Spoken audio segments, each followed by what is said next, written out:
Hey guys, it's Irish with Normal People Play, and in this video I'm going to be talking about the nations and uniforms in Battlefield 1. World War I is becoming an increasingly forgotten war. Out of the 65 million soldiers who fought in the conflict, 0 are alive today. Battlefield 1 seems to do a surprisingly good job of representing the different theaters of the conflict, as well as the diversity of the nations which fought in it, and the troops which composed their ranks. Who actually fought in the Great War, and what countries are confirmed to be in the base vanilla game? There are 6 confirmed countries.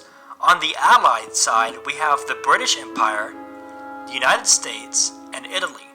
On the Central Powers side, we have Germany, Austria-Hungary, and the Ottoman Empire. Those are the 2 main alliances, the Allied powers and the Central Powers. There are 2 other countries which I think will be added in future DLCs. I think those countries will be France and the Russian Empire, and I'll explain why later. Let's start off with the British Empire though. Britain joined the war 1 week into the conflict.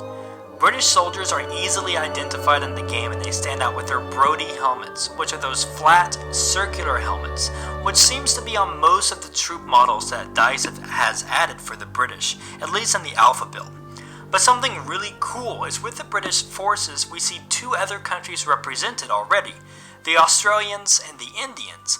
Now Australia and their troops are represented through the soldiers running around with the slouch hats. Those kind of look like cowboy hats that are pinned up on one side. They also have a cloak hanging off of their shoulder, and we already see that in the game already. There are also Indian troops in the game, and as you know, probably India was a colony of the British Empire at the time of the First World War. Now, I found it actually surprising how many Indians fought in World War I. 1/3 of the British line in France was composed of Indian sepoys, and over 1 million Indian soldiers fought in Europe. That's an insane amount of troops considering that India was pretty much on the other side of the world. The United States is the next country. The US doughboys are kind of hard to distinguish their uniforms from the British, and so far I don't think we've actually seen any of the US models, be it in the reveal trailer or the gameplay trailer, and definitely not in the alpha build that's being played now. The United States joined the conflict much later, actually more towards the end in 1917. Hopefully the US troops will look significantly, or at least have some distinguishing details, so that we can differentiate them from the British troops so it doesn't get too monotonous when there's separate battles, yet all of the troop models look the same for both the British and the United States. We also have Italy. Italy joined 1 year into the conflict in 1915. They were actually initially allied with Germany and Austria-Hungary and the Triple Alliance, but when Germany and Austria-Hungary declared war on Serbia and Russia, Italy said that they didn't actually have to come and join them because the Triple Alliance was purely a defensive pact, and what they were taking were offensive actions. After a year of backroom negotiations with France and Britain, Italy joined the war on the Allied side, hoping to gain some territory, which really didn't end up happening for them. There's no actual gameplay for the Italians yet, but believe it or not, you've actually already seen the Italian troop models. If you've watched either the reveal trailer or the gameplay trailer, you've seen Italian troops. They're kind of hard to spot, but there's 2 moments when they're rushing along a mountainside in the Alps map that they have. These soldiers are wearing Adrian-style helmets, which are a very distinctive helmet with a ridge down the middle. This is what the Italian troops wore in the First World War. Now in the Alps map, it's modeled off of the Alps campaign, which were battles between Italy and Austria-Hungary. So not only have you seen the Italian troops, but you have confirmation that they're in a battle against Austria-Hungary, showing that Austria-Hungary, of course, is a playable nation within the game, as DICE has confirmed. The German Empire is a huge player. In both Battlefield and World War I, DICE has given a tremendous amount of time to displaying the Germans in both of the trailers as well as the alpha gameplay. The Germans are identified by their dark colored clothing and their Stahl helms. Germany backed Austria-Hungary initially after it declared war on Serbia at the very start of the conflict. Russia mobilized its troops to defend Serbia, and in part, Germany counter-mobilized its own military and declared war one day afterwards on Russia. Germany had an intense military buildup prior to World War I, building up and stockpiling arms and increasing their technology, focusing heavily on artillery. So it'd be really neat if we see some of this aspect come out in the game, just how militarized Germany actually was at the start of the war. The Austro-Hungarian Empire. Austria-Hungary was a dual monarchy between Austria and Hungary, of course, as a result of the Austro-Hungarian Compromise of 1867, which joined the two as one empire. Governmental duties were divided between the two separate governments, but they cooperated together on military affairs. Austria-Hungary was the second largest country in Europe, so don't think that they're not a major player. They absolutely were. Russia obviously is the largest, and historically, Austria had always been a major power and player in Europe.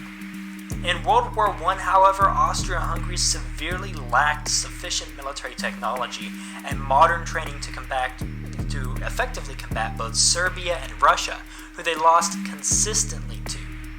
The same was kind of the case with France as well, which I'll get to later. It's likely that when we see the Austria-Hungarian troops, that they'll have a mixture of different outfits. I say this for a couple of reasons. I think it's likely that there'll be Bosnian troops included within the Austria-Hungarian models. A lot of Bosnian troops fought in World War I on that side, and they wore primarily fezzes. So I think it'd be really cool if we see some soldiers running around wearing fezzes. Also, I think we'll see Stahlhelms on the Austro-Hungarian troops because they were allied with Germany, and Germany did have an excess of military supplies.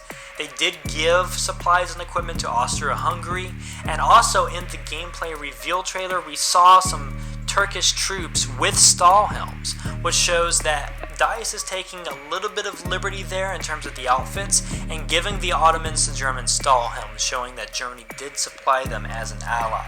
Now the Ottoman Empire. The Ottomans joined the war just a few months in, still in 1914, by carrying out a surprise assault on Russia.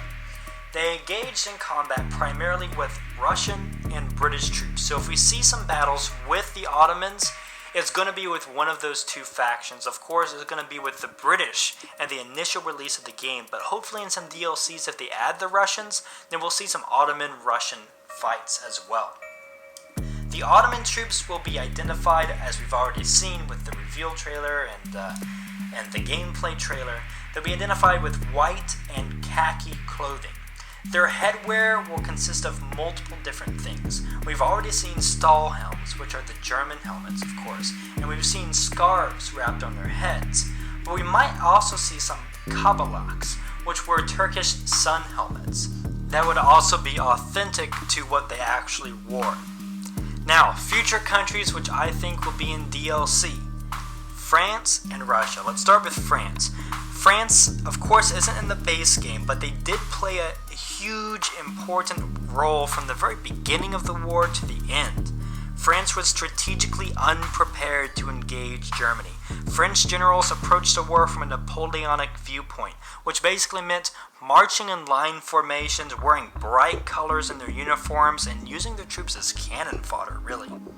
There are two possible outfit themes which we can see for the French, and this depends on what time period we're placing the French soldiers in.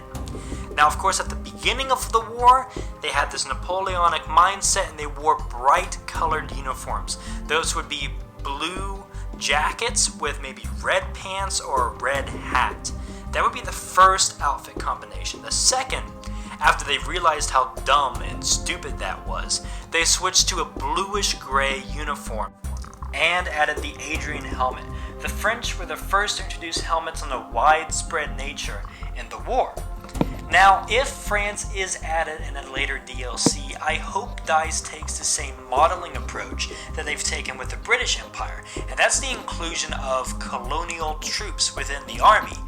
If there are colonial troops for the French, they're likely going to be from Northern Africa, or maybe a country like Senegal, where France actually had colonies and brought in troops to fight in Europe from those countries. I also think the Russian Empire will be included in future DLCs because of such of a great role they played historically in the war, and also because all three of the Central Power nations they already have, Germany, Austria-Hungary, and the Ottomans, they all fought Russia. The Russian Empire joined the war from the very start in an attempt to protect the fellow Slavic nation of Serbia from Austria-Hungary, who declared war on it. They did this because of a ethnocentric ideology called Pan-Slavism, which is actually something I've written and researched extensively on. The Russian army severely outnumbered the Germans on the Eastern Front, but the problem was they lacked the firepower that the German army brought. They didn't have the capabilities to fight them, and the Germans won a lot of the battles at the beginning. Russian uniforms were really plain and basic. They were just green, and they wore hats most of the time. So the Russian modeling might be a little bit different for creativity and the artistic flair that the devs might want to bring. Russia fielded the most troops of any allied power at 12 million soldiers, and it also suffered some of the highest casualties of the war. Not really much changed when World War II rolled around, and Russia again encountered heavy involvement and heavy casualties. Overall, Battlefield 1 will bring some much needed attention to World War I and give respect to a conflict which is quickly being forgotten. I think we'll see the introduction of France and Russia in DLCs further down the road, and I'm sure a respectable measure of authenticity will be given to those countries' models just as they've given to the current countries' models. Now I want you to tell me two things. I want you to comment below and tell me, one, what nation's uniforms do you like the best? And two, most importantly, what topic regarding Battlefield 1 would you like me to cover next? I'd really enjoy doing more of these videos, and I want to hear feedback from you guys. Tell me what historical aspect to Battlefield 1 you'd like me to cover. Maybe the guns, or the vehicles, or the battles. Anything you want. I'd really enjoy making more videos like this. So comment below, tell me what uniforms you like the best, and tell me what video you want me to do next, and I'll absolutely do it. Oh, I'm dead. I don't even know where he hit me from. Oh, a deagle! Blue. Where did he shoot you from, dude? Oh, I got another! I gotta go finish him, though. I have to go finish him. Ashes on the staircase, ashes on the staircase. Oh! Wow.